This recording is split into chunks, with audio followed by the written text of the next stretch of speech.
Hello. Hi, how are you? How are you?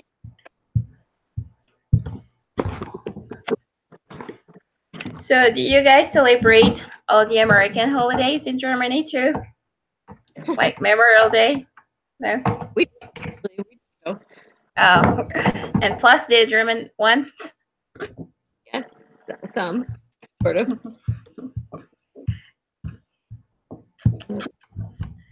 So, do you guys do something in the base for Memorial Day, or you?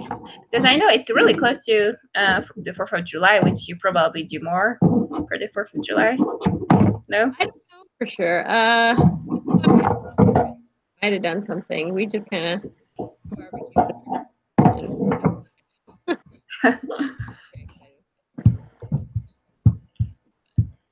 I imagine they do something for the 4th of July, but I don't know. Oh. You guys do anything for Memorial Day there? Not really. We was more relaxing, just spending time with the family. We usually do the fireworks and all the things for the 4th and go out for the 4th of July. The Germans really like to do the fireworks for New Year's. Oh, really? Oh, wow. But we kind of have a good view out there, and we can see all the little villages, and they're all like setting off all their fireworks. Oh, that must be super neat. It was fun. Yeah, the French too do that. They usually well, they do it on the 14th too for their Independence Day, but yeah, they have it. They do it too for the New Year's Eve. Let's see. Okay. So, all right, I've got the first 3 questions. Yeah. So let's go to the first. Let me see. So describe how the nervous system is organized. So the nervous system consists of two main parts. We have the central nervous system and the peripheral nervous system. With the CNS, the brain and the spinal cord are the organs of the CNS. And because they're really important, they are located in the dorsal body cavity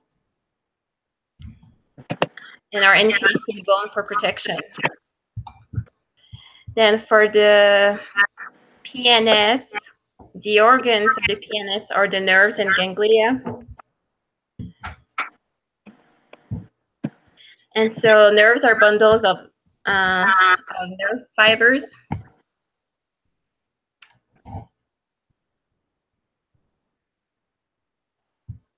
So that's pretty much everything else. This PNS includes all of the nerves throughout the body. And then we have also subcategories of the peripheral nervous system. But I think I have to talk about it on the 3rd question. Okay. So for the second did you have anything to add for the organization of the nervous system? Well, I just keep going with subdivisions of the systems. Yeah. Sounds good to me. Okay. So the second one was briefly describe the function of each branch of the nervous system. That's why I skipped that part. There you go.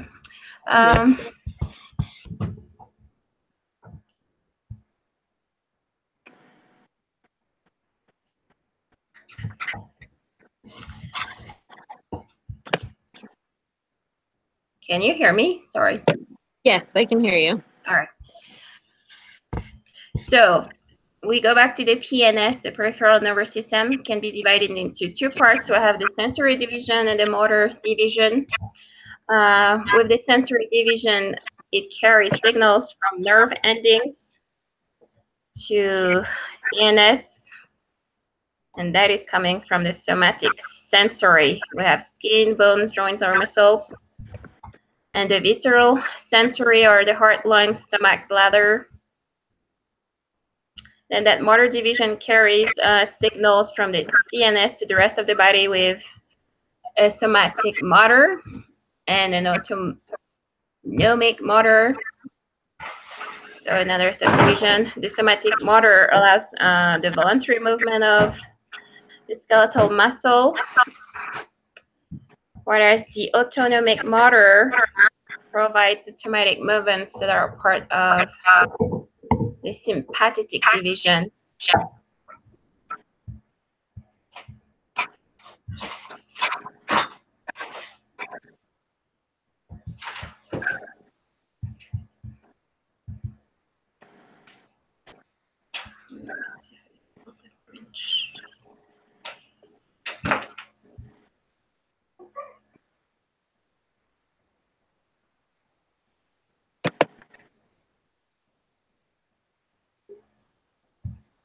Then we have, okay, I was talking about the subdivision. Again, from there, we have a sympathetic division and a parasympathetic division.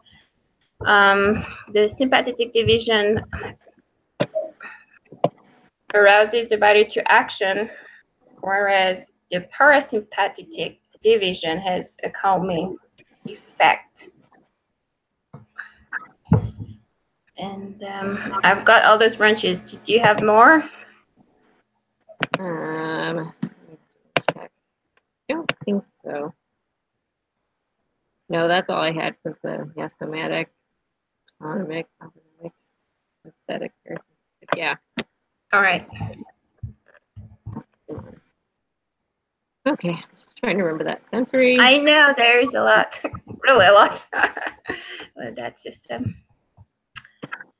This was a really big chapter. I got all excited because I'm like, oh, it's just one chapter to read, but it took me forever. Yes, me too. It took me the whole day to read that chapter.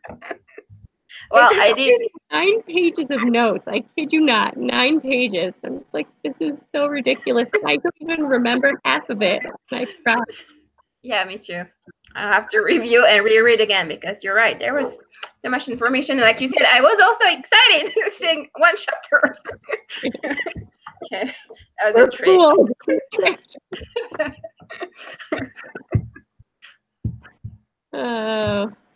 Okay, is it my turn now? I think it is, right? What? Oh, sorry, I have one more question. It's about the synapse. So we have neurons that communicate with one another at junctions. They're called synapses. We have most synapses are chemical, and so they communicate with each other using chemical messengers. And we have also synapses that are electrical. And these synapses use ions to flow directly between cells. So for with the chemical synapses, we have a neurotransmitter that plays as a bridge and carries the message from the first to the next neuron. So if we go to the whole process, at first we have the action potential that reaches the end of an axon, or the synaptic knob. And then we have the membrane that depolarizes, and that allows calcium ions to enter the cell. And then vesicles fuse with the membrane and release the neurotransmitters into the synapse. We have then the neurotransmitter that binds with the receptors of the postsynaptic membrane. And then each neurotransmitter determines if the impulse continues or not from there. If it continues, the membrane again is depolarized with Na plus channels, or if it stops, we have K plus that is released, and the neurotransmitter is then released, and is either reabsorbed or destroyed by the synaptic nerve. So that's what I've got for the. Yes, I think that's about what I have too. It was a Okay. good review. And and that was it. Okay. So I think I have, let's see, list and describe the functions of the major subdivisions of the brain. Okay, so this one, I was a little confused about which ones were the major subdivisions. There was one point in the chapter where it lists 4 of them.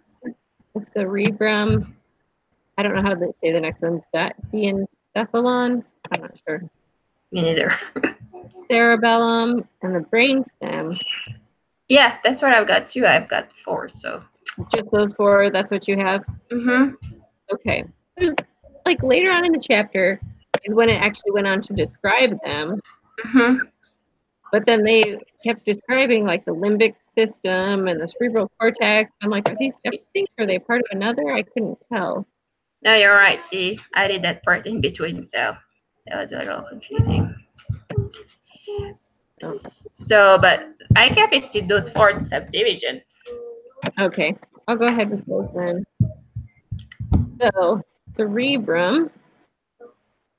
Let's see. I have that it helps you, I guess, think, remember, feel, use judgment, and it transports messages from one part of the cerebrum to another, or it can transmit messages to other parts of the brain, to the spinal cord. And then it is further divided into 5 lobes. There is the frontal, the parietal, the occipital, the temporal, and the insula. So that kind of coincides with the bones, doesn't it? Mm-hmm. Yeah. The insula, but Yeah, that's right. the frontal is voluntary movements, emotion, social judgment, memory, decision making, personality. So, parietal is the part that receives and interprets bodily sensations. Occipital analyzes and interprets that visual information. The insula for perception, motor control, and self-awareness. That is a lot. Okay. Yeah. And the next one that I don't know how to say, diencephalon. No idea. Says that it is an integral part of the endocrine system, and it links the nervous and endocrine systems via the pituitary gland. And it is further subdivided into the thalamus, the subthalamus, and the hypothalamus and epithalamus. The thalamus is the gateway for sensory impulses. It processes and filters those. And it also affects memory and emotion. I actually didn't put anything for subthalamus. I'm not sure why. Hypothalamus controls autonomic nervous system, center for hunger, thirst, and temperature regulation, controls the pituitary gland, and is involved in emotional responses. I feel like a lot of these kind of cross over and kind of sound like they do the same thing. I don't know. Maybe they work together. I don't know. Yeah, that's. I agree. That's what makes it hard to like memorize because it's like, oh, this is memory, and this is memory, and this is emotional response. Yeah, that is confusing because they do, like you said, they do some of the same things. So I guess it makes it easy if we're guessing. I mean, pretty good chance that we're guessing right. true. Okay, so cerebellum, that's the next one, the third one. Department. It receives and processes messages from various parts of the body. Okay, so it contains more neurons than the rest of the brain combined, and it plays a key role in motor function, sensory, I guess, sensory things, cognitive and emotional processes. Okay, and then last I had the brainstem. It controls the messages between the body and the brain, which makes sense to me. It's a stem, it's connecting. True. And it's also responsible for some of the basic bodily functions, such as swallowing, breathing, heart rate, heart pressure. It is further divided into the midbrain, the pons, and the medulla oblongata. Mm-hmm. The midbrain has tracts that relay sensory and motor impulses, for auditory and visual reflexes, and neural clusters that are essential to muscle control. As the pons tracks that convey signals to and from different parts of the brain. And it has some of the cranial nerves there. And the medulla oblongata attaches the brain to the spinal cord. And contains nuclei that regulates heart rate, blood pressure, breathing, all that. So you don't want to hurt the brainstem, is what I got from it. And I don't know if we need to talk about the limbic system or the cerebral cortex, but I don't know, because what is it? I will go over it anyways really quick. The limbic system is the emotional brain, responsible for learning, and it contains the hippocampus and the amygdala, which the hippocampus is short and long-term memory, so that's important. And the cerebral cortex plays a part in motor function, sensory functions, and long and short-term memories. So,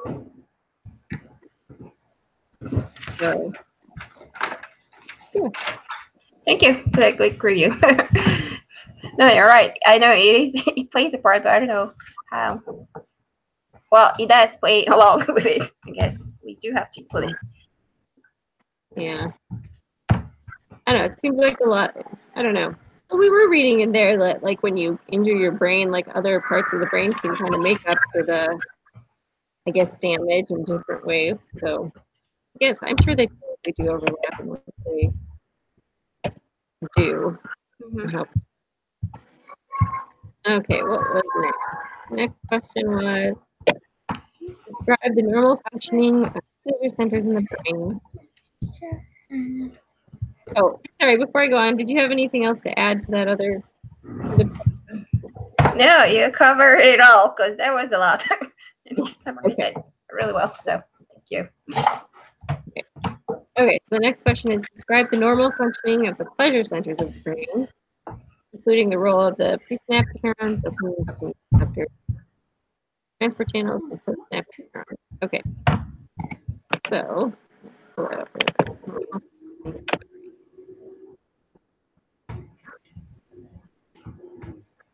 Okay, so I have for that, when pleasure centers are functioning normally, dopamine is released from presynaptic neurons into the synaptic cleft, where it can bind with the receptors on the postsynaptic cells. So this kind of goes along what you talked about with the synaptic. It stimulates the postsynaptic cells, causing us to feel pleasure. And the effect of dopamine is normal in a normal person is limited because it is actively removed from the synaptic cleft by transporters taken back to the presynaptic cells. Okay. I think that covered everything there. Yep. No. Okay. The last question was, describe the changes that occur in the pleasure centers of the brain that eventually lead to addiction.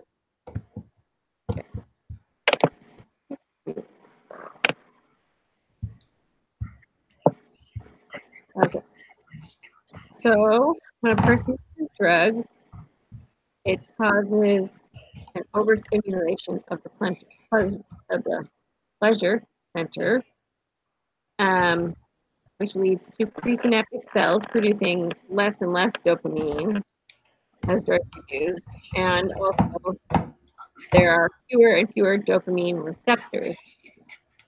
So the abuser, the person that's abusing drugs, has like a decreased ability to experience pleasure when they take drugs. So they have to take more and more to get the high.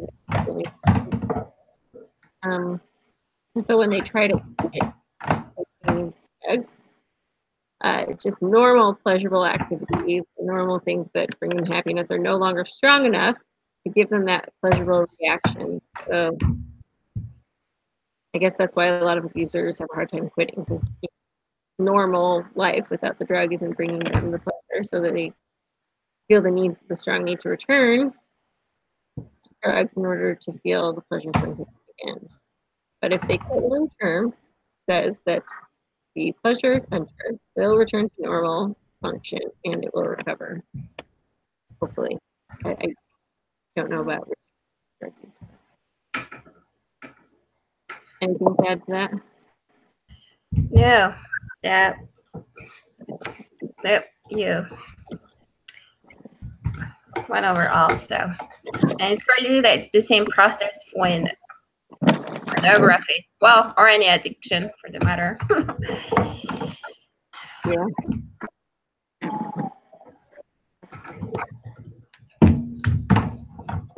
I thought it was interesting that they mentioned in there that the same thing happens with pornography addiction too. Yeah. Interesting. Okay, and that is all I have. Great. Okay, are we supposed to?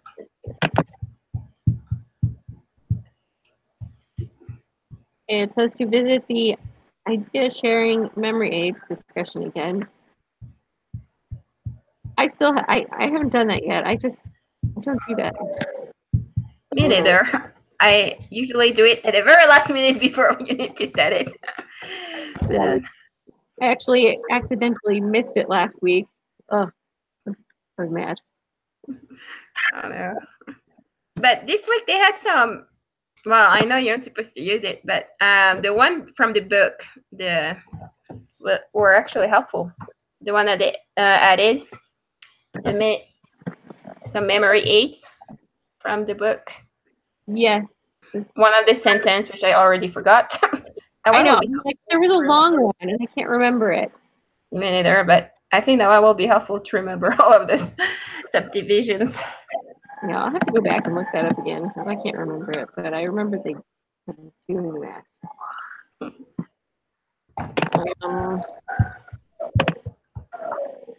I don't know if I have any really good memory aids, these. Yeah, for the nervous system.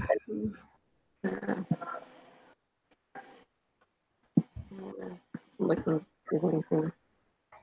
Well, I think you can use whatever he said, because one time I used the picture, or like I said, I prefer the visual aids, but the one from this week from the book, I think they are very helpful. Yeah. Okay, the astrocytes. I do remember the shape of those because astro is, what is that, like stars or something? Yes, that's what they say. And it's kind of like that, with it. What do you call them? The axons coming off of it.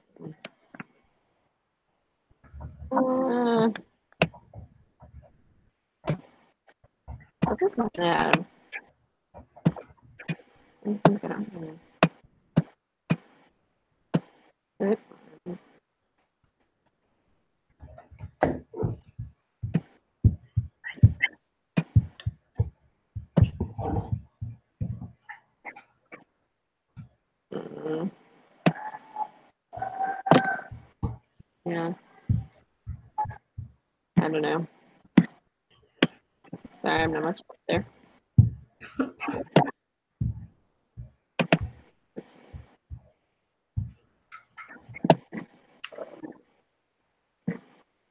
Okay.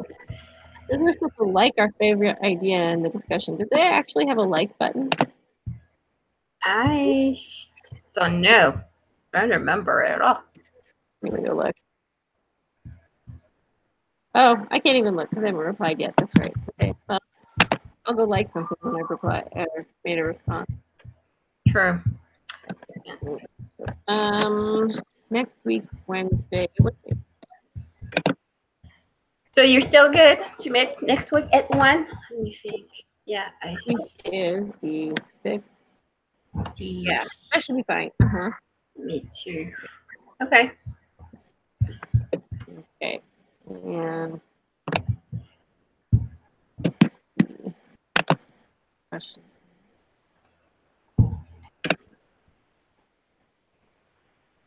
Ooh, I can't believe next week is week 7 already. Halfway. Yes.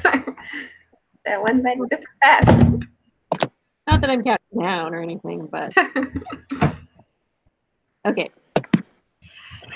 So we have 3 questions. It looks like, yeah. 3 questions. Yeah.